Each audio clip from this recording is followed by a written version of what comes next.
So moved, Mr. Chairman. Second. All in favor? Aye. Opposed? None. Passes unanimously. All right, moving on to our minutes. We have 3 sets of minutes. Special budget work session from May 23rd, the public hearing on the 6th, and then our regular meeting on the 6th. If everyone's had a chance to take a look at those. I have, Mr. Chairman, and I'd make a motion to approve the public hearing on the 6th of June, regular meeting minutes of the 6th of June, and May 23rd's meeting minutes. Is there a second? I'll second. All in favor? Aye. Opposed? None. Passes. Moving on to administrative reports. Just FYI, up in Cashers next Tuesday, the Carolina Cruiser, Chuck Edwards mobile office will be at the Chamber of Commerce. So that's all I have to report this week. Does any other commissioners have anything to report? I have something to share. This past Saturday around noon, I was in Silva and went by the Mark Watson Park. And I was extremely proud to go into those restrooms and see how clean they were on a noontime Saturday with a lot of activity going on. I was so impressed, I asked my wife to go in the ladies' room, and she felt very comfortable to go look in the ladies' room. And I wanted to go by the Cullowhee Recreation Department. We did it. But I have to hats off to housekeeping and to you, Mr. Manager. Any additional reports from commissioners? Yeah, I'd like to say, give a big thanks to Department on Aging. They come out and built a ramp for my grandmother, Matt, Eddie, and also New Hope Baptist Church. They've done a fine job out there today. They come in right at 9 o'clock and was out of there by 12, and they built a nice ramp for her. So I appreciate them a lot for what they do.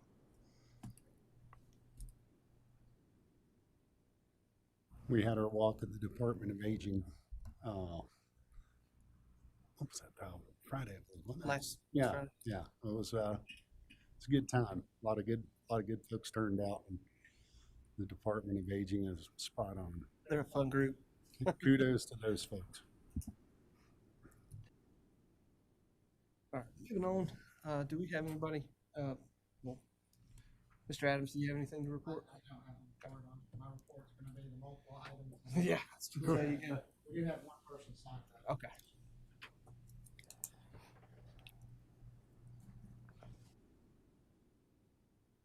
Okay. Mr. Allman? Mr. Chairman. Yes, sir. And other commissioners here, thank you for allowing me to speak tonight. Good to go. Thank you. Okay. My name is Howard Allman. I'm the local nationwide insurance agent here in Silva, and I am asking that you consider me for the appointment to the SEC Board of Trustees. I believe I'm very qualified for that. I've been a businessman here in Silva since 1991, and I've served the county on multiple different boards through the years. One of the things I'm most proud of is that I was the chair of the Jackson County Library Board during the fundraising and the construction phase of our beautiful library up there on the hill. I'm quite proud of it, and I had a small part in raising over $2 million in private funds to get that done. My connection to SCC is very strong. I was a graduate of a degree program from STC in 1981. My family, my uncle was an instructor at STI, then STC, and then SCC, as well as being on the foundation, or as being a part of the administration. And I'm proud to say that my daughter was the first early college graduate from SCC's early college program. She's gone on to do great things. I'm currently serving on the SCC Foundation Board and would very much like your consideration to be on the Board of Trustees. I feel like I've got a lot to contribute to the SCC Board and to the people of Jackson County. and be a representative for you folks on the SCC Foundation, Board of Trustees. So I know you've got a lot to cover tonight. I'm not going to go on and on and on, although I've been told I can go on and on. So thank you. I would appreciate your consideration, and I will work hard, if selected, to do the best job I can on the SCC Board of Trustees. Thank you, Mr. Allen. Thank you. Moving on now to the consent agenda, Ms. Fox with the finance report. How you doing tonight? Good, how are you? Good afternoon. I'll go over the highlights for the month of May. The general fund revenues collected to date, $73,839,053. That's 87.91% of budget. The average at this time was 91.67, so it's under 3.76%. The expenditures to date are at $69,180,328. That's 83.45% of budget. They're also under 8.22%. So the revenues are at $4,658,725 more than expenditures at May 31st. The ad valorem taxes collected are at 101.24% of budget at $42,957,391. Motor vehicle taxes, $1,508,206. That's 85.78% of budget. The prior year tax collected is $477,372. That's 68.15% of budget. The sales and use tax for the month of May, which represented February sales, was $1,416,040. That amount is $23,737 less than we received in May of 2022. The Article 46 distribution total was $158,764, and the average increase for the fiscal year at this time was 7.2%. The landfill disposal fees are at $2,877,021. That's 98.92% of budget. And the prior year disposal fees are $67,112. That's 83.89% budget. The growth revenues that we're tracking, the subdivision is over budget at this time. The code enforcement is a little over, right on target actually. And the environmental health is 6.87% above the average. The register of deeds is 3.69 below the average. The general fund contingency at the end of May was $1,068,046. I'd be glad to answer any questions on the report. Questions from the board? Now I'll seek a motion for approval of the finance report. So moved. A second? Second. All those in favor? Aye. Opposed, none. Moving on to the budget ordinance amendments from Ms. Fox. Okay, these are to close out the year-end final amendments for the year. The first one is general fund. It's an increase of $1,921,560. And basically it's for growth revenues that we've seen that came in above what we had projected. And also we're decreasing the amount that we had previously budgeted from fund balance, the $592,626. Ms. Fox, that increased the CPR fund. Mm-hmm. Could you tell me with that increase, what it amount is now in that fund? Do you have that? I do.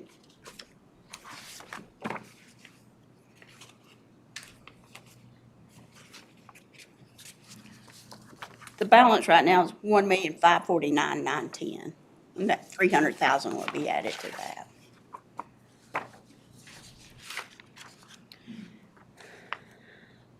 The next amendment is for Health Department. It's an increase of 155,632, and it's mainly increased fees and program revenue. The next one is Department of Social Service, the Links Program. It's an increase of 6,676.44.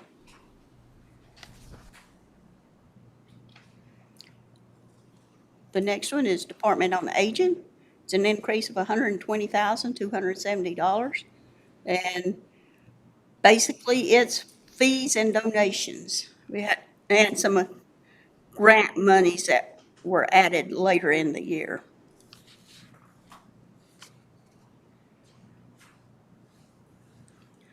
The next one is Self-Insurance Fund. It's an increase of $85,000 from investment earnings.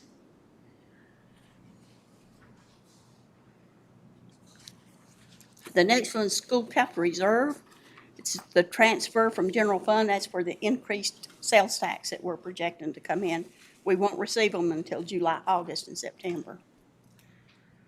So that's an increase of $113,250 into the Fund 19, which is the shared fund between SCC and Board of Education. The next one is Capital Reserve. It's an increase of $35,000 from investment earnings to designated for future appropriations. We have School Capital Reserve, an increase of $241,820. Again, that's from sales tax revenues. The next one is transfer from general fund for the emergency 911 fund. It's $796,464. We have Community Development Fund, increase of $35,472. And it's from program income from a loan that was paid back. The next one is Law Enforcement Fund. It's an increase of federal forfeitures of $35,000, a reduction in the fund balance, and appropriation for equipment. This one is Conservation Preservation Fund. It's the increase of $300,000.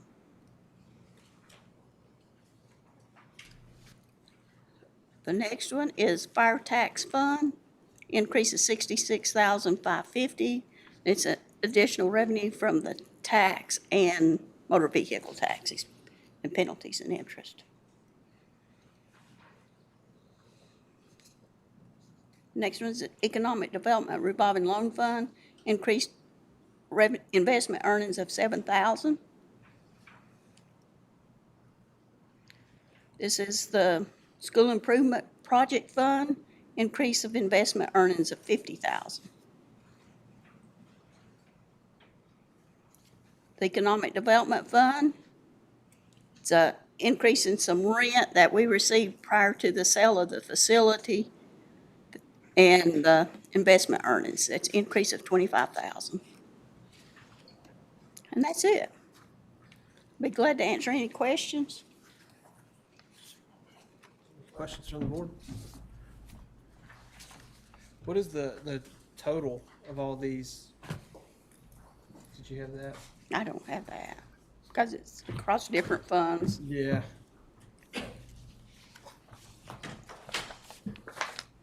Any additional questions from the board? Is there a motion for approval of the budget ordinance amendments? Motion to approve the budget ordinance. Is there a second? All in favor? Aye. Aye. None opposed? Thank you, Ms. Fox. Thank you. Next, we'll have Ms. Henson from tax collector and refund reports for May.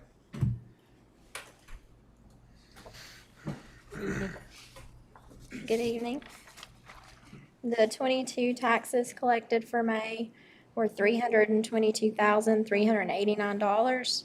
The delinquent taxes collected for the month were $83,995. The total collections for May were $435,005.68. There were refunds of $852.90, releases of $64, and at the end of the month, the tax collection rate is 99%. Any questions? Thank you. There, motion to approve the reports from Ms. Henson. And a second? Second. All in favor? Aye. Opposed? None? All right.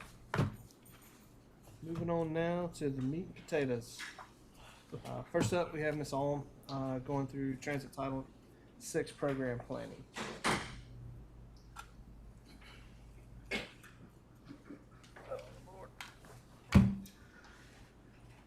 Evening. Good evening, Chairman Letts and Commissioners. So last week, I presented the Jackson County Transit Title VI Plan at the June 13th work session. And just to reiterate that because Jackson County Transit is a recipient of federal transit administration funds from the North Carolina Department of Transportation's Integrated Mobility Division, we are required to establish this Title VI plan. And underneath that, for the purpose of complying with the Title VI of the Civil Rights Act of 1964. So this particular plan details the non-discrimination program policies and practices administered by our transit system, and we have to review and update that every 3 years. It is a template that they provide for us, and we have went in and updated the Title VI Plan Coordinator, which now is me, and the service area population tables has been updated with the latest census data. So this particular plan is subject to approval by you, the Board of Commissioners, and I just want to ask if you have any questions that I can answer, and then later would be asking for you to approve the Transit Title VI Plan as presented. Any questions from the board?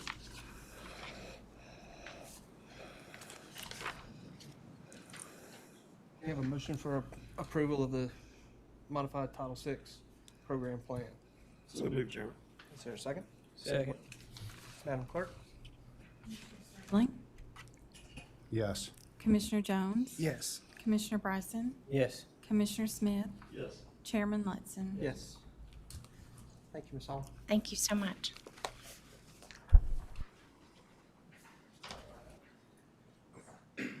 Moving on now to Mr. Robertson from Domestic Violence Shelter. Good evening. Good afternoon. How are you? Good. Thank you guys for having me here today. Appreciate the opportunity to present this. Do you want me to go ahead and present, Don? You want to give an introduction? So, just to give a little bit of preview or discussion before his presentation. The last presentation to this board, if you recall, I came back before this board in regards to attempting to find additional funding to create a 11-bedroom shelter versus a 9-bedroom shelter, if you recall. Well, literally a week after the board chose to move forward with adding additional funds to match the Dogwood funds. If you remember, Dogwood stepped up with us to help with the additional funding. Mr. Roberson and Clark Nexon, I believe, had a recent bid come in. And with that recent bid in another project, with that recent bid, it gave them more accurate numbers as far as how to estimate our project. And when he received those estimates, it drastically increased the cost of the facility. When I mean drastically, I mean over $1 million from the last time we had a conversation. So what the Center for Domestic Peace in Jackson County did is we went back with the architect, and we looked at some designs, and we feel like that we've come back with a proposal that works. Also does not, we're not here asking for the additional $1 million. We believe we've come back, and we believe we put together a plan that fits within the budget. Now, what it does do is it reduces us back down to the 9 rooms, up to 18-person occupancy, but it keeps the larger rooms. If you recall, not only were we trying to add 2 rooms, we were trying to keep the rooms large so that we could have mothers and children and things of that nature. So we were able to keep some of the benefits that we were looking for with the larger rooms. The Center for Domestic Peace is satisfied to move forward with the design that we have. So, and just let the board know, I did go back to Dogwood because I'd presented the same information that I presented to this board to Dogwood, and I wanted to make sure Dogwood was comfortable with us receiving those additional grant funds for 11 room versus a 9 room, and they're absolutely comfortable with us moving forward with a 9 room. So what is being presented to you today is what's proposed to be the final schematic design. We're looking for permission for the board to move forward with this design. And you'll see we're approximately a couple $100,000 short from, and remember, these are estimates. We don't know what the numbers is until you actually open the bids. But you'll see that the couple $100,000, the Center for Domestic Peace is already starting grant writing and things of that nature for furniture. This is all inclusive when you look at this budget. It's furniture and technology and things of that nature. Those are all things that are very prime for fundraising efforts. They're not, it's difficult to fundraise millions of dollars, but when you start talking about, $80,000 worth of furniture for calls like this, they feel comfortable. And as a matter of fact, the Center for Domestic Peace and myself have actually already applied for an additional $250,000 grant. And I think we should continue applying for grants regardless of where we're at in this process, because if there are grants out there that can partner with us, then we need to continue going for them. So having said that, I'll turn it over to you, Chad. And Chad, if you would just go through and talk about where we're at on the final design, schematic design. If the board chooses to move forward, what really happens is that we get into construction documents. As you recall, our last meeting, I thought that's where we're leaning towards until we got the bad news about the latest bids that came in. But the construction documents development is what allows us to eventually go out to bid. And that's going to take multiple months for them to do so. And that's also the significant portion of our architect contract. You don't want to spend hundreds of thousands of dollars on an architect contract if you don't have a pretty good idea that you can actually fund the project that's fixing to be bid out. So we feel comfortable we're presenting a budget to you that we'll be able to move forward with. Yeah. So, Mr. Thank you Rivers. very much. I appreciate it. Again, I'm Chad Robertson with Clark Nixon. I'm the managing principal for this office here, and I'll just walk. You guys can see the mouse moving on there. Okay, great. So this is the overall site plan. Plum Street is located along this left portion, and then we have Jim Seller Street up to the north. There's an existing building that's located just to the south here, and then an existing office building here. So the proposal is to encompass this area here with a fence around the entire perimeter of the Center for Domestic Peace. And then the building would be located in this corner here. And if you guys have visited this site, it is a very small site. So we're trying to capitalize on the site as much as we possibly can. We'll be putting in 14 parking spaces in this area here. There's also an existing storm detention component here. We're actually going to bridge across that so that we don't have to impact that. One of the biggest challenges, as Don mentioned, with the cost increases has been the site, and we're seeing that on most of our projects. The site costs are just going through the roof. And so that's one of the ways that we're trying to help minimize the impacts of that as well. So the primary entrance will be across the bridge, and then out in this open area here, we created some outdoor space, protected outdoor space, so that the occupants will be able to have interface with that and feel safe inside of the confines of the fenced area. So I'll slide it. So Sure. before you leave that site, for the board's knowledge and the public's knowledge, We have had a review by the fire officials of this site. And so we have gone through some other reviews as far as zoning goes, fire officials, fire marshal. These are things that can significantly impact site cost. And so we've gotten preliminary approvals of this site design for fire protection, which is, if you've been in development, it's a big issue. So for example, if you take our aquatic center, that required a fire access road that wasn't part of necessarily the original design to be built to the backside of that building, and that was because of fire code issues. And so we have gone through and gotten feedback from all of our fire officials, and so this site plan has been approved by them. Yeah, and we have access for the fire truck in this area, and then we also have an area of dispersal here. So occupants inside the building, if there is an emergency, they'll be able to go out to that area and be able to be assisted by the fire department. And see, because this is a secured area, it creates additional issues when you're trying to deal with fire protection, and then also safety for the individual, especially in an evacuation standpoint. So I'll slide over to the first floor plan, and just to orient you guys again, this is that entry bridge that we were talking about earlier. We've created a vestibule that's secure in this area so that if one of the users comes into the building, they'll be able to go into the vestibule. This will be a locked condition right here, and then go into the office space where they'll be initiated and into the process right there. All of this is secure from the rest of the center behind us. So once that processing has occurred, then they'll go into the center itself. We've got a large common area space here, and then 2 kitchens, very identical to one another, just symmetrical. There's also some lockers that are around this area. We visited a number of spaces around the region here and gathered a lot of information and got input from Wes and his team on there as well. So a lot of this information is coming from those interfaces. Just over to the left is a laundry facility and then a public toilet. There's some housekeeping areas here.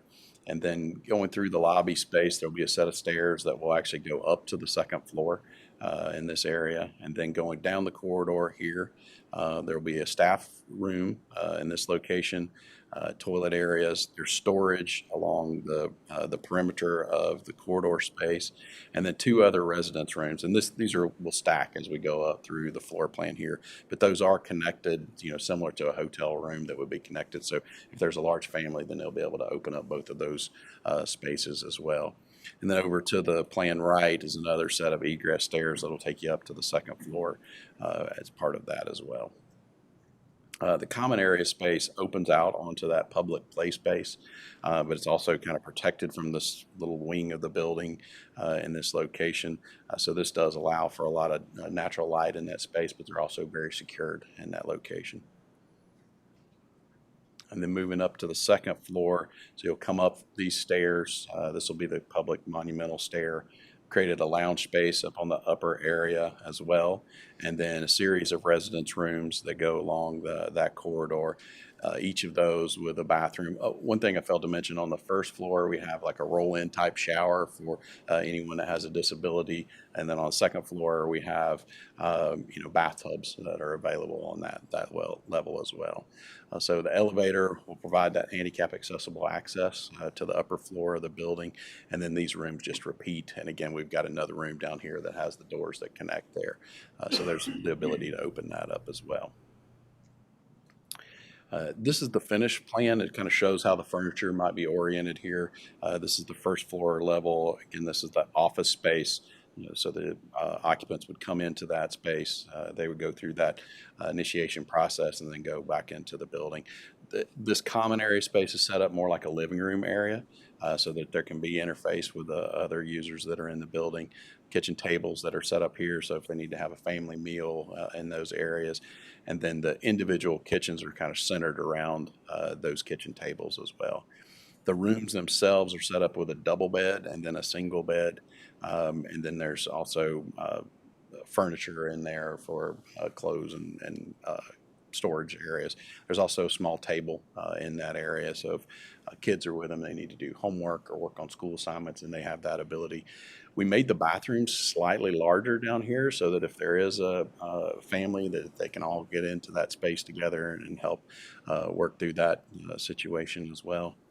The finishes on this level is an LVT product, which is a luxury vinyl tile, which kind of looks like a wood plank, but it's very durable in those locations. And then there will be tile in the bathrooms as well.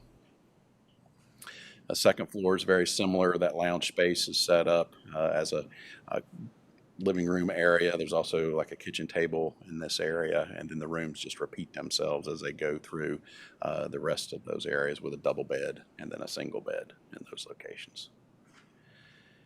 And then this is a view from the exterior.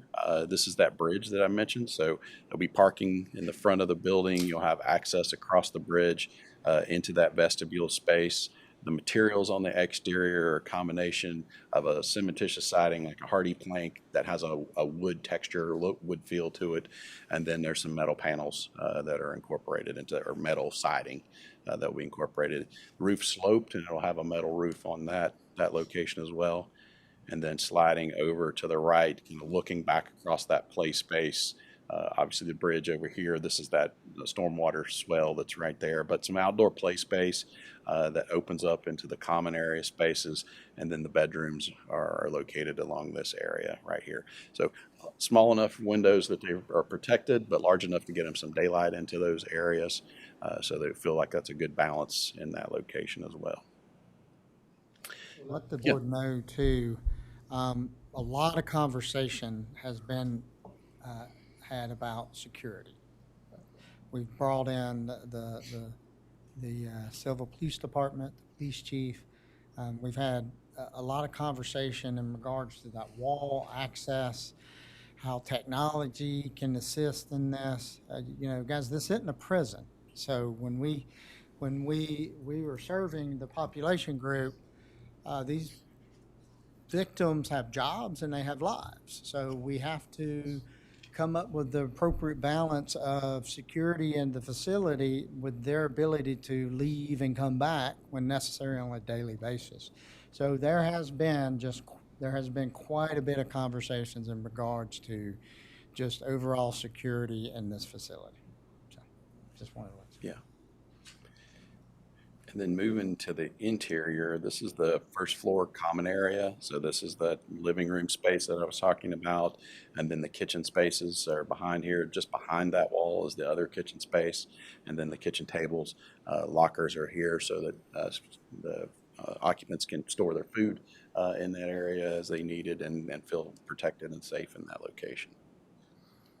And then moving up to the second floor, this is the second floor lounge space. Again, kind of set up as a living room area with some tables in that location. And then a picture of the rooms, double bed, twin bed, and then storage space, and a small table in here, the connecting door across those areas. This is just another view looking back towards the bathrooms are located behind this wall here, and then the beds obviously in the front. I mean, Mr. Chairman. Mr. Robertson, Yes, is sir. there opportunity for cots or bunk beds in these rooms? We do have storage in the building, so we could, I mean, I think that's an operational thing that we could work with them to provide some space if there needs to be some sort of fold-up bed or cot in those areas. The rooms are big, so they could bring in another cot in that area and still be able to move around inside of that space. So if they needed to have several folks in the larger bed and then the smaller bed, then we could bring in a cot in that area for sure. Yeah. And then the last slide is just the overall site plan and some of the areas that we'll be replacing. This is the parking area, and then there's some restrictions that we have with setbacks along this front Plum Street elevation, and then this other street along this area. There's some small setbacks that we'll be addressing in there and addressing a new property line to separate those two parcels from one another. So, And with that, I will open it up for questions. I'm happy to answer any questions you guys might have. As Don mentioned earlier, this is the end of the schematic design phase, so we will be moving into design development and construction document phase. So that's the bulk of where the details will be refined, and we'll be getting that ready to go out onto the market, to the street for bidding. So. Additional questions from the board? Is there a particular component that raises that cost, construction cost on any area, or is this overall? Like if you start looking at it on a cost per square foot, you're like, oh my gosh, this is a lot. But it's a concentrated amount in a very small footprint. We have to meet all commercial codes. So it's like building a small hotel. We have to sprinkle the building. There has to be 2 means of fire egress. So it gets very expensive because of the square footage. About ceiling height. Sorry. Ceiling height? Ceiling height. 8 and 10 feet. We're at 9 feet. There'll be a clear 9 feet in there, and then there'll be some areas that'll be open in that space. So it'll feel much more open than what it is. So, yeah. To let the board know too, we are finalizing the survey of this property line. And so once that survey is complete, then we can proceed forward with Mountain Projects as far as transferring that property over to Jackson County. And then ultimately, we'll need to have that property transferred over to Jackson County before we actually begin construction as far as ownership goes. Another thing too is just a reminder, another caveat that I've been working on quite a bit in this area is this project, even though 107 is where my pointer is, this is basically behind Cookout for everybody. Let them know Cookout's about right here. So once the utility plan came out for the 107 project, when we first did the schematic design here, we were taking into consideration the 107 project. But then when the utility plan come to find out, they were moving the gas line, the main gas line that's on 107 back here. And so what that was going to do is potentially impact our construction timelines. And so what DOT has agreed to do, and they have actually separated this particular portion of the project out from the entire 107 project, and they've expedited this project for them to come in and actually move and get this gas line buried in before we start construction. The gas line is within this easement or right-of-way area, but the problem is they have to have temporary space, okay, when they go through and do that. And so they really need to be in there and out of our way before we go and construct. So again, I appreciate DOT and the 107 group to go through that process, recognizing that this is an important project for the public, and literally separating that out. And we should see the installation of that gas line towards the end of the summer, right there. Now, the other item I did put up is the budget. And ultimately, and again, we're not going line item by line item. I am going to jump down and show you the bottom now line estimate is $4,832,276. Just a reminder, last conversation we had $4,649,000. So you can see that's again where I said close, around a couple $100,000 short.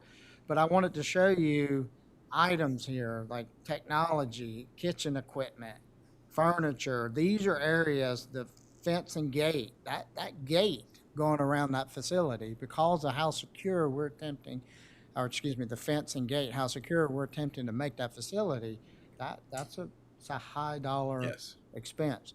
And these are all items right now that the Center for Domestic Peace and of course Jackson County, we're going to go through and try to fundraise. And I think we need to do that anyways. And these are items that can be separated out. And if you think about like furniture and equipment, things like that, it doesn't have to be actually purchased until the end of the project. So it shouldn't stop design. And right now we're trying to get into design so we can put together the construction documents and also the bid specs so we can take this project out to bid.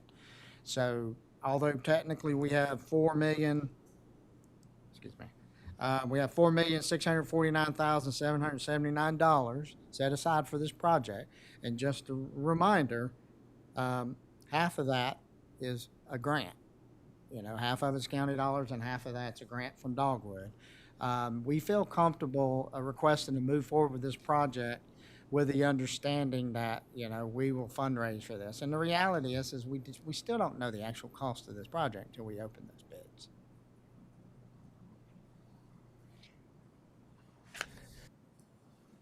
Is there any more questions from the board?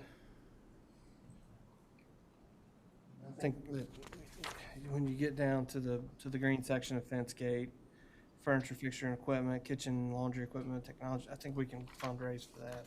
And that's the lion's share of that gap, so I feel comfortable with it. Is there a motion for approval of our domestic violence I'd shelter? like to make that motion, Mr. Chairman. Is there a second? Second. Madam Clerk? Commissioner Smith, Yes. Commissioner Bryson, Yes. Commissioner Jones, Yes. Commissioner Stribling, Yes. Chairman Letson. Yes. Thank Thank you. you, Mr. Thank you, gentlemen. Mr. Robinson, I'm not gonna let you off the hook yet. Oh, yeah. The Okay.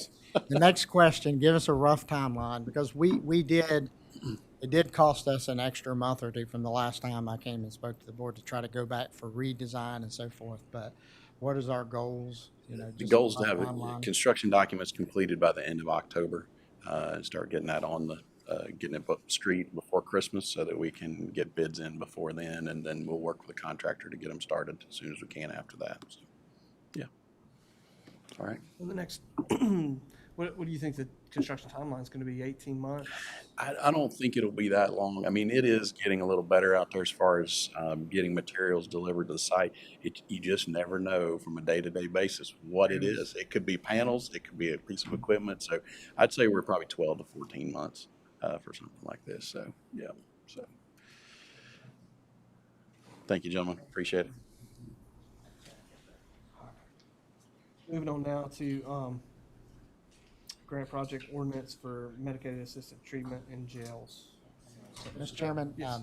in your rules, it allows you to move agenda items around. You don't have to vote Right. on. I would request, could I step up and look at number 8 before because I need you to approve the actual planning grant itself, and then that project ordinance is really one of those project ordinances associated with the grant. I misplaced the order. So jumping to 8, the opioid planning grant. Just a reminder to the public and to the board, Jackson County did go out and apply for a $368,429 grant from Dogwood Health Trust Fund. This is to create a substance abuse recovery planning program for a 2-year period. A reminder too, you'll see the other project ordinance is the sheriff's MAT opioid grant for the jail setting.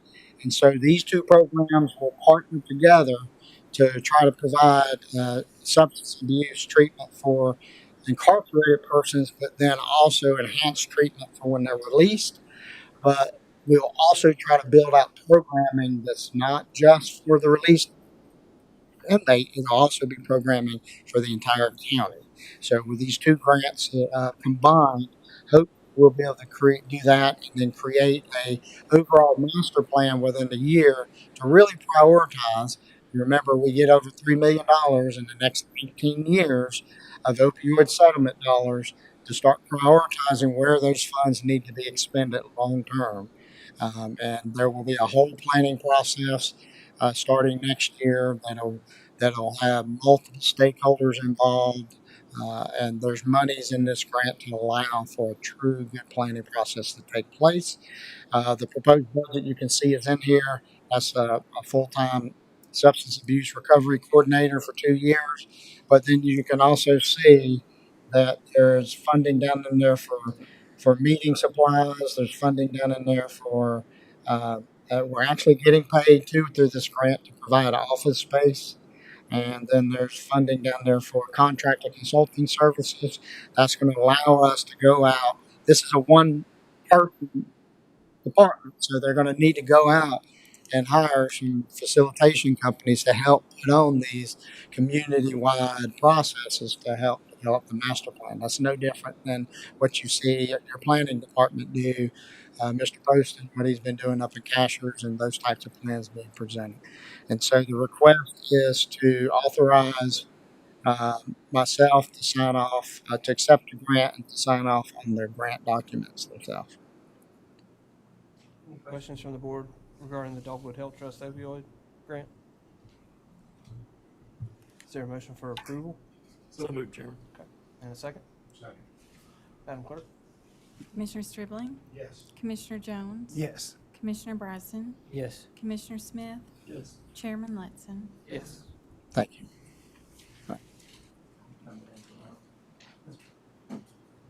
Now we'll move on to Ms. Fox and the grant ordinance, or grant project ordinance from medical assisted treatment in jail.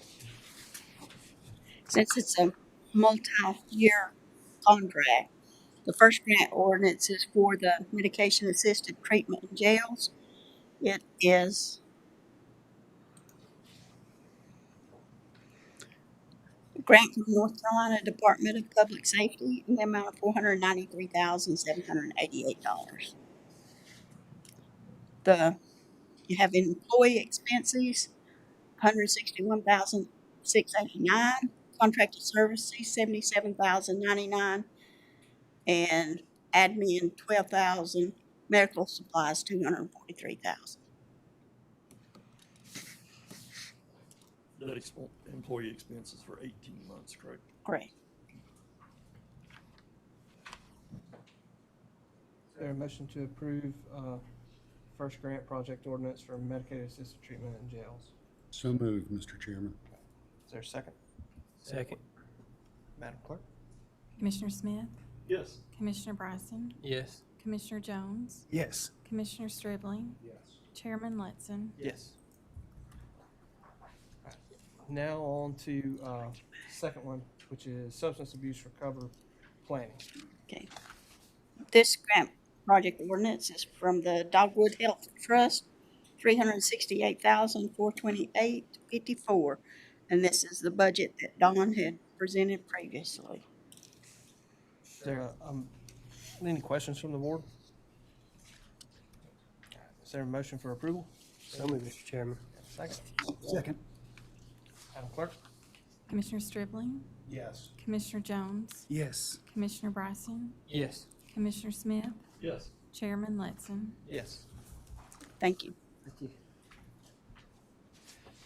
Mr. Chairman, I do see we have the sheriff here. I just want to extend appreciation to him with just the work he put in for the grant for the MAT program, and hadn't had a chance to talk to him, but just so you know, my plans are to bring the 2 job descriptions to the board at the July 11th work session for you to review and to approve in the month of July, and then we can start the process of advertising that position, and then hopefully move into sometime in August to start both of these programs.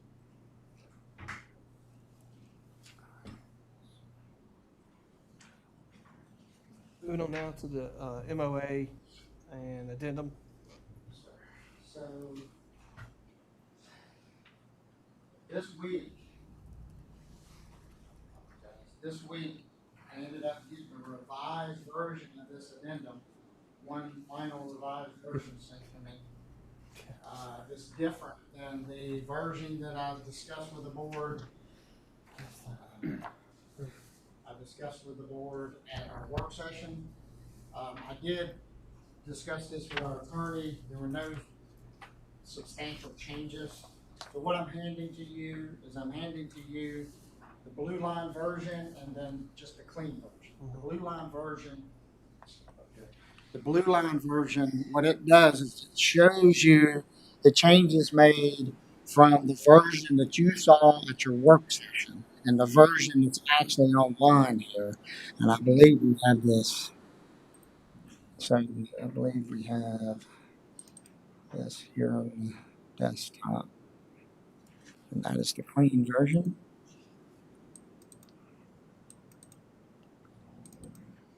Okay. So as I stated, yours is, it prints out blue for some reason or other, and on the screen here, it's a red line version.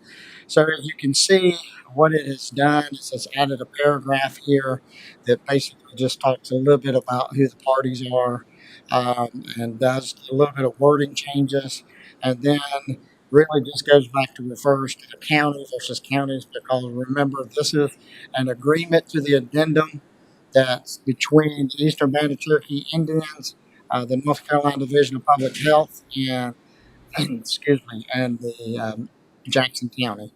And so ultimately, the areas that we were concerned about, if you go to page 2, A, B, and C, those are still included. Really, it's B and C that our attorney did most of the work on.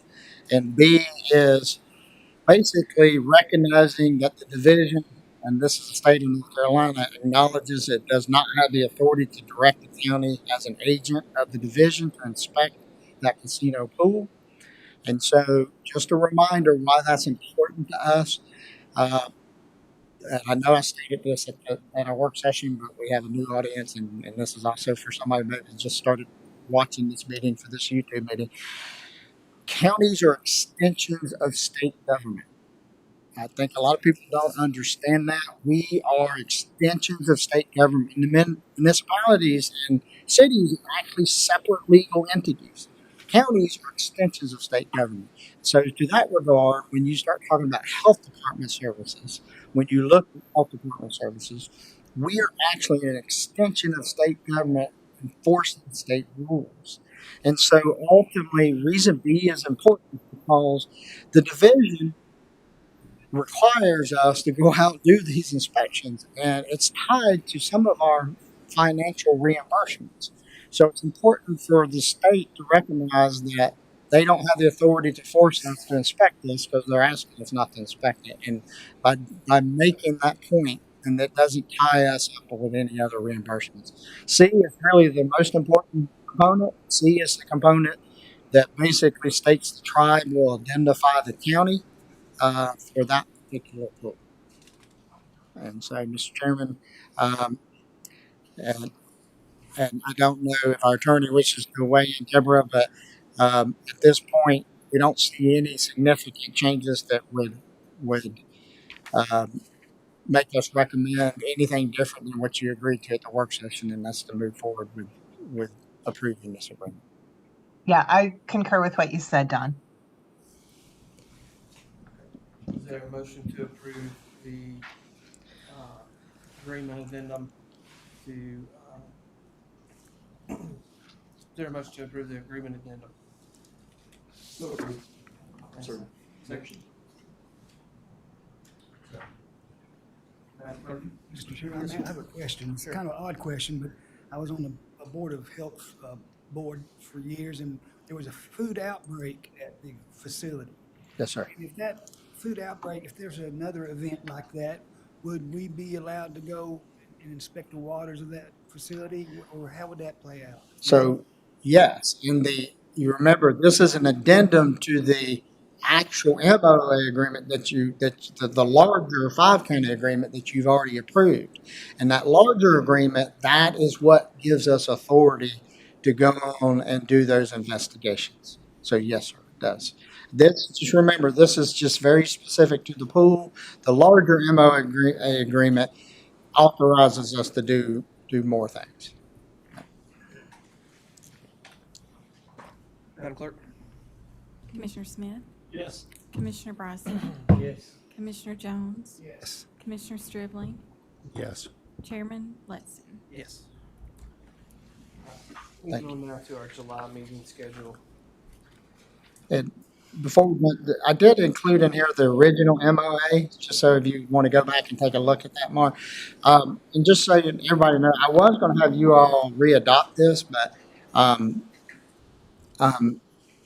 the reality is they've already started circulating this, and I had Cherokee County call me because the last Cherokee County had talked to me about was whether or not this pool was going to be in agreement or not, and they've actually signed off on this agreement, and they've verified that this is the agreement that we all agreed upon. So what's going to come to you, Mark, is what the board previously voted on to be approved. And then DocuSign the other. Yes, sir.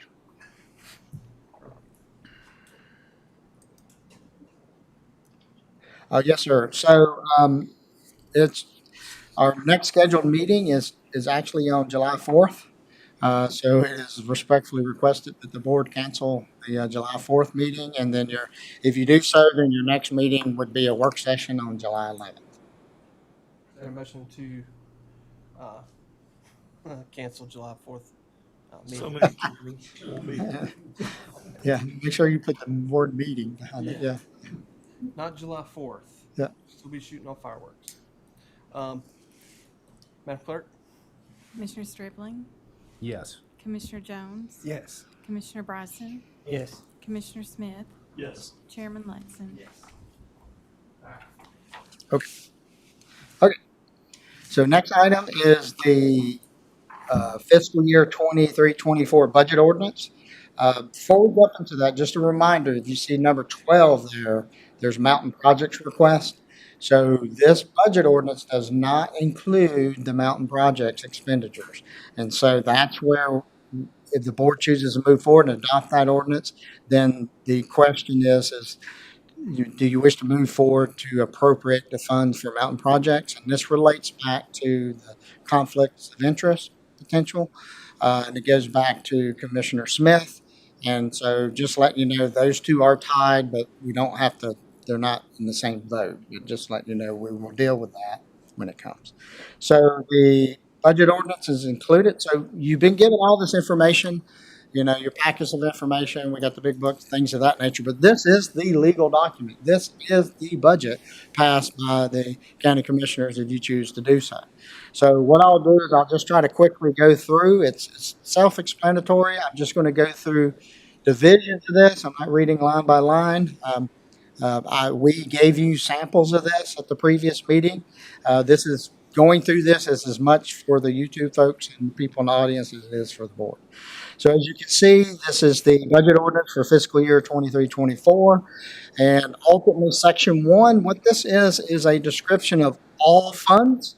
So the general fund is what most people are interested in because that's what relates to your property tax rate. But you do see all the other funds.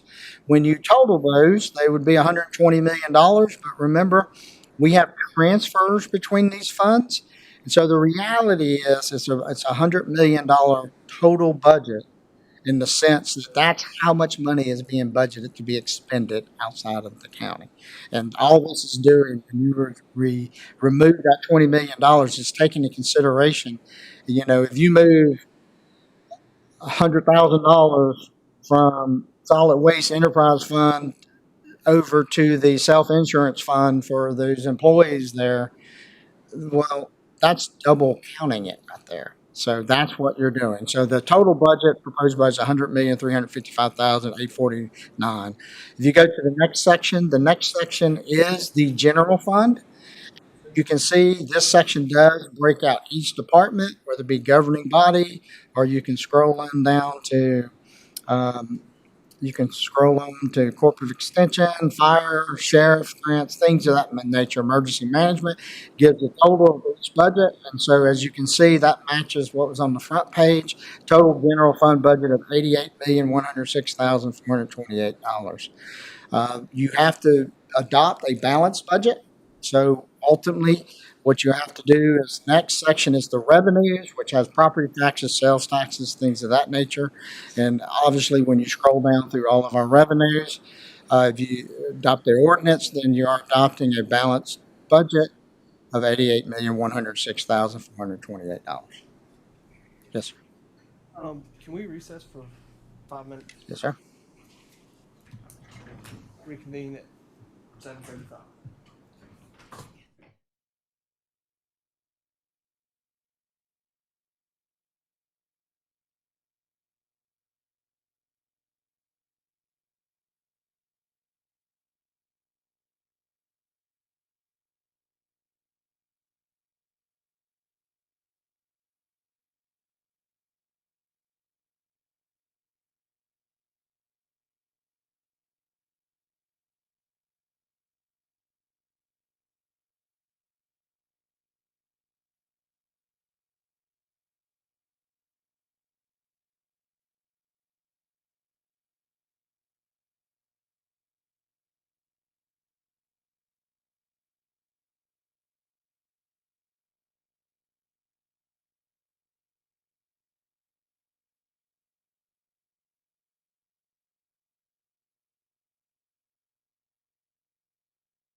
Mr. Adams.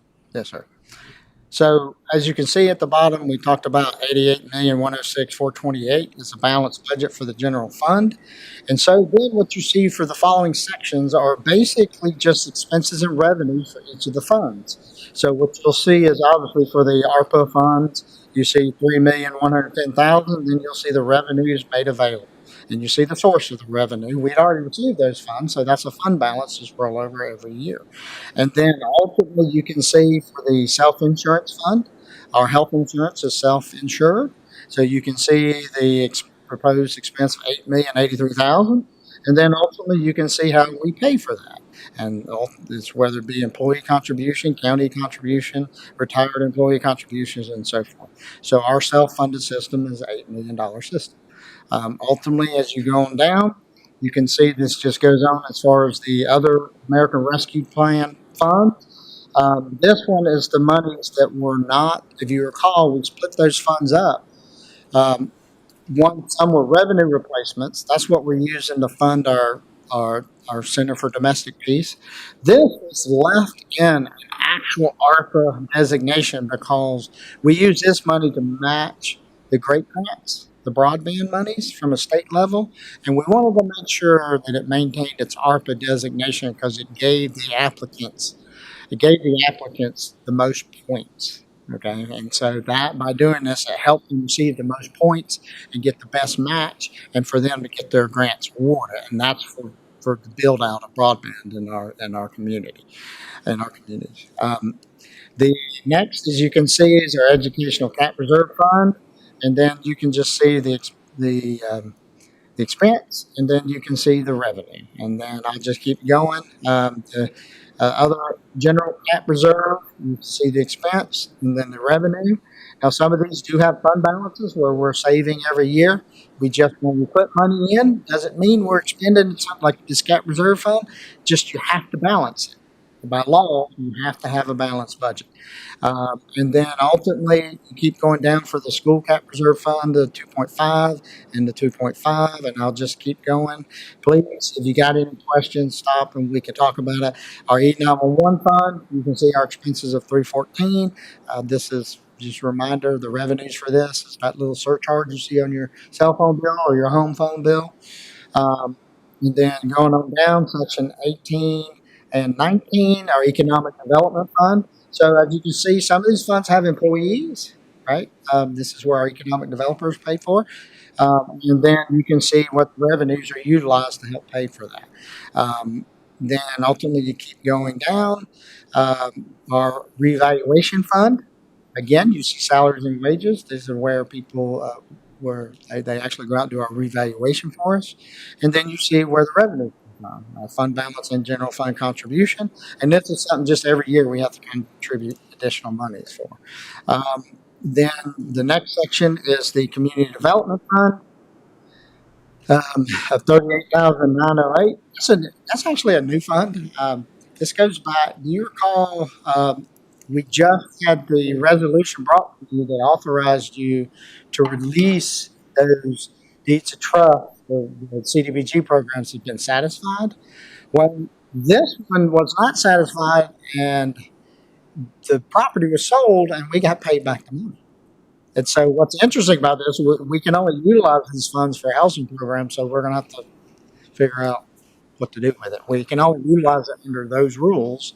So, but I'm just telling you, that's a new interesting one that I've never, quite honestly, I've never seen in these programs. Ultimately going down, see our law enforcement fund, the expense and the revenue, and then our conservation preservation recreation fund, and then ultimately our expenditures and our revenues. Again, you heard Ms. Fox give you the fund balance today. Some of these have funds. You can see right here, we do end up spending some of these funds for general recreation purposes too. When you go back to that book that we've given to you, you can see which revenue sources pays for what recreation purposes. And we divide it between general fund and conservation recreation. So jumping on down, section 2829, fire service district tax fund. As you can see, these are These are fire departments that have a service tax associated with them, and then you see their expenses, and then also you see their revenues as far as the tax goes. The next sections is the debt service. You can see that is our total debt service, annual debt service, and then you can see the revenues that come that pay for this. And then going on down 30 and 30, 32 and 33, our clean water funds, expenses and revenues. Again, jumping down to 34 and 35, you're looking at economic development revolving loan fund, and then the balance side of that. The next section is 36 and 37. You see another economic development fund along with the revenues. So you can see the rents, valley growers, things of that nature, fund balance, and you see the expenses. This is where we maintain. This used to be a larger fund when we actually had the facility that we sold this over there behind the health department. And so we actually had a lot more expenses because we were having to maintain that large facility, but we also had more revenue too. Then the next section is 38, 39. You can see it's our solid waste fund. This is our SRCs and all of that. We are going to be discussing the bids at the July 11th work session and future contracts for this fund in the upcoming meetings. And then obviously you see the revenues. Just a reminder, everybody, this is an enterprise fund. This fund has to be paid for by the service fees, not by the property tax dollars. And as an enterprise fund, anything that you do, add, take away the service contract, you have to directly relate it back to the fees associated with that fund. Section 40 and 41. The Green Energy Park Fund, and obviously you can see the expense and the revenues. And as you're obviously aware, we're getting ready to just open up that whole facility. There will be continuous conversations about the Green Energy Park operations. We did have a retirement out there, and so in the next coming months, we're going to talk about its overall operations and what we can do to make ensure its success. Jumping on down, this one was ends up in an interesting spot, but it's to some folks maybe the most important paragraph. This is the paragraph that sets the tax rate of 38 cents per $100 value. That is not a tax increase, that's level funding. If you jump to section 43, this is where you set the tax rates for the fire districts. Again, no tax changes in those rates. Section 44, also that one's for cashers, and this the fire tax rate for Highlands, no change. Section 45 is setting your fees for the solid waste fund.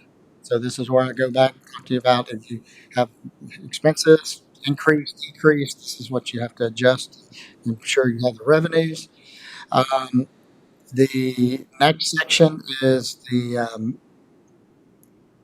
still going on with solid waste. 47 basically talks about our financial authority between the finance officer and the county manager, allows for just continuous operations. The next section, 48, is the finance director may make cash advances between funds for periods not to exceed 60 days. That just allows her to move cash around and allows her to invest monies. And honestly, if you notice some of those budget amendments, if you saw the investment earnings increasing, what are you getting now in investment earnings? And just to remind everybody, now you can't compare us to the private stock market. We have to ensure our investments 100% guaranteed. Not just guaranteed, not like the same as if you go out and invest in a bank or go get a money market. The system we have to invest in, different systems, they have to be collateralized. I mean, there has to be absolute security of our funds. And so that doesn't allow us to go out and get 8% returns like if you did in the stock market. But what is that compared to about a year ago or 2 years? Quite a bit. I mean, it's like This current year, we realized about $1.2 million in investment. Yeah. versus like 100,000. So we are seeing with all the tax increase, things of that nature, obviously that allows for us to get better, or excuse me, with the interest rate increases and so forth, that eventually evolves to where we can get better returns on our money. But if we ever borrow money, we're going to pay more money in interest also. So next is the talk about the authority of the manager. She really talks about grants and contracting and things of that nature. Section 50 is just talks about some requirements of the Board of Education. 51 is the requirements of Southwestern Community College. Section 52 just talks about some required distributions of ABC funds. And then Section 53 talks about where copies of this ordinance shall be placed. So, Mr. Chairman, County Commissioners, that is my hopefully quick presentation of the proposed budget ordinance for your consideration. Thank you. Any questions from the board? None, I'll seek a motion for approval of this year's budget. Motion to approve the budget. A second. Second. Madam Clerk? Yes. Commissioner Bryson? Yes. Commissioner Jones? Yes. Commissioner Stribling? Yes. Chairman Letson? Yes. Thank you, and I appreciate all the work of the board and all the work of the departments and elected officials, and especially the work of our finance office and Ms. Darlene Fox. Yes. Thank you, Ms. Fox. Thank you. Moving on now, the first thing we gotta do, we need to have a vote to recuse Mr. Smith from this request vote. So if there's a motion, it's on conflict of interest. Yes, sir. So if we could, Deborah, if you weigh in, is it a recuse, excuse? What are they? This is basically because Commissioner Smith is on the board for Mountain Projects. Right. Either one is really acceptable. Technically, the statute actually reads and uses the word excuse, and Commissioner Smith needs to make that request because of that conflict, and it is a conflict under the statute. And then the rest of the board would vote. Commissioner Smith cannot vote on that motion either. I'd like to request the board excuse me from voting on the Mountain Project ordinance. So is there a motion to excuse Mr. Smith? So I'm sorry, and that's if you would add to the motion because you serve on that board. Is there a motion to excuse Mr. Smith because he serves on this board? so moved, Mr. Chairman. And a second. All in favor, or do I need to call a roll? Okay. Madam Clerk? Commissioner Stribling? Yes. Commissioner Jones? Yes. Commissioner Bryson? Yes. Chairman Letson? Yes. Okay. Mountain Projects request. So what you do have it closed is, you've seen this format before, is a requested budget ordinance amendment. And what this budget ordinance amendment is doing is reinstating funding to these mountain projects operations in the amount of $18,617, as you can see, is proposed to come out of the contingency of your newly adopted budget. Is there a motion for approval for the Mountain Projects request? So moved, Mr. Chairman. And a second? Second. Madam Clerk? Commissioner Bryson? Yes. Commissioner Jones? Yes. Commissioner Stribling? Yes. Chairman Letson? Yes. Okay. Moving on now to temporary stipend policy. Mr. Ashby.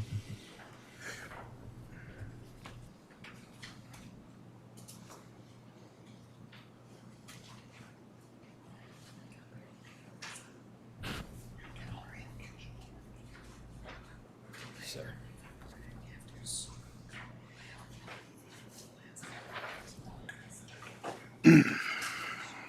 So yes, sir, this is a follow-up. Let me see if I have this. Yeah. Okay. So This is a follow-up to the conversations in regards to Department of Social Services employees who are experiencing just an unprecedented rate of providing residential foster care for children. Just again, for people watching on YouTube, if they're not aware, there's a consistent issue and problem with finding placements for children who are in DSS custody. At the end of the day, when they are in DSS custody, it is the responsibility of the DSS director and those employees to basically provide care to those children until placement can be found. And so, as we discussed before, this is an attempt to try to provide some additional pay to those employees who are having to spend nights and weekends with these children. And above and beyond their comp time, which is time and a half that they do receive. I did make some changes as discussed before at the work session about removing the words emergency through this. Also, one key note too, I did remove in this sentence, Jackson County would pay staff. That used to say DSS staff. That just says staff now. That also goes back to the response of if we choose to ever open this up to county employees as a whole, because even though if you choose to move forward with this, you're providing additional funding to DSS staff, at some point if this consistently occurs, there's going to be burnout with that staff. And so there's going to be a need to just go ahead and open this up. I did have that direct conversation with the DSS director. And one of the first things, just going along with Commissioner Smith, some of your ideas and concepts, that we should go ahead and just maybe set up an application process and go ahead and go through a process and create a list of county employees who are interested and start off with them maybe being the second employee initially, meaning, we need to still keep social workers with these children, but some of these children require 2 adults. And that goes back to if we're not able to find 2 DSS workers or if there's burnout, we might as well go ahead and start creating that vetted list, and just in case of emergencies. And Mr. Weatherford was open and is willing to move forward with that conversation. And we've also had conversations about this stipend payment. We did go back, if you recall, we were looking at the $120 stipend amount. That's basically over an 8-hour period. It was agreed that the stipend for holidays and weekends for those shifts should be at a premium versus your daily shifts. So this proposal has been reviewed and accepted by the DSS director as far as proposing from the 7.5-hour shift Monday through Friday, a $75 stipend on top of their comp time and a half. That night would be a little bit higher at $90, and then weekends and holidays for each of those shifts. And there would be 3 shifts obviously on the weekends and holidays, because you're covering 24 hours at that point. Just a reminder, the Monday through Friday, they're still watching those kids. They just actually are there at work.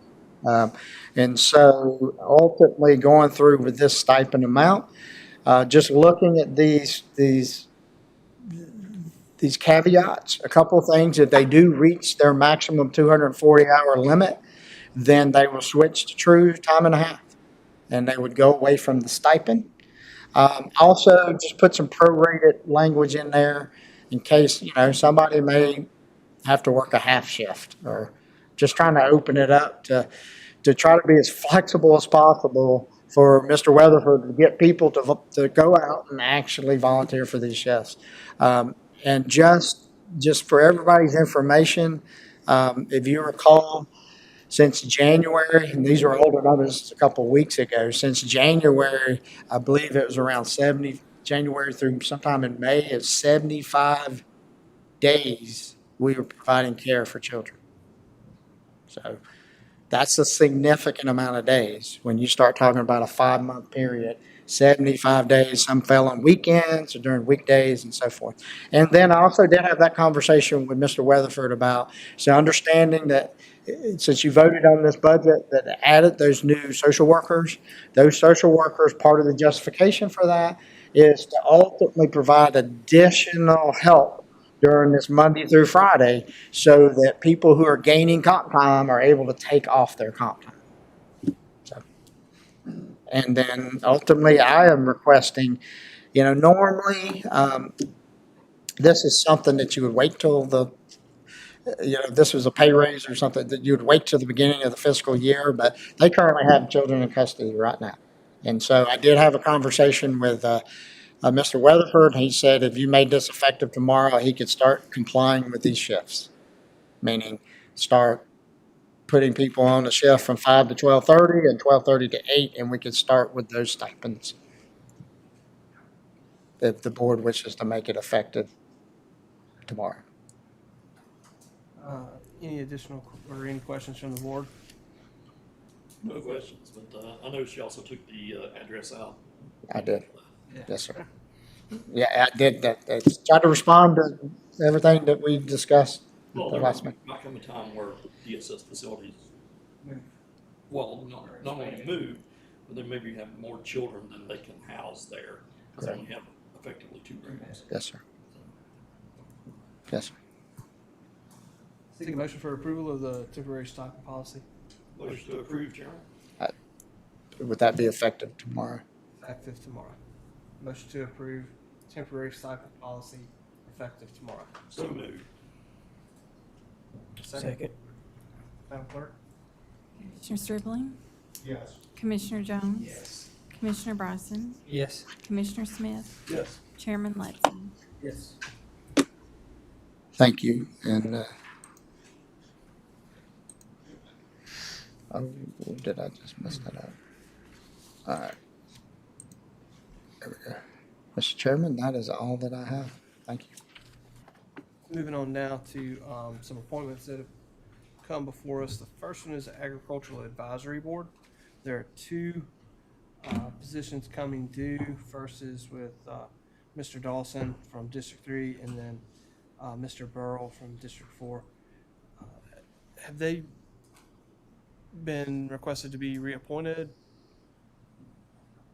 I'm going to ask for a hold over for Frank Burrell. I've not contacted him, and there might be, he might not want to run again, and maybe can recommend another name, because Okay. at this moment, I don't have another name. Okay.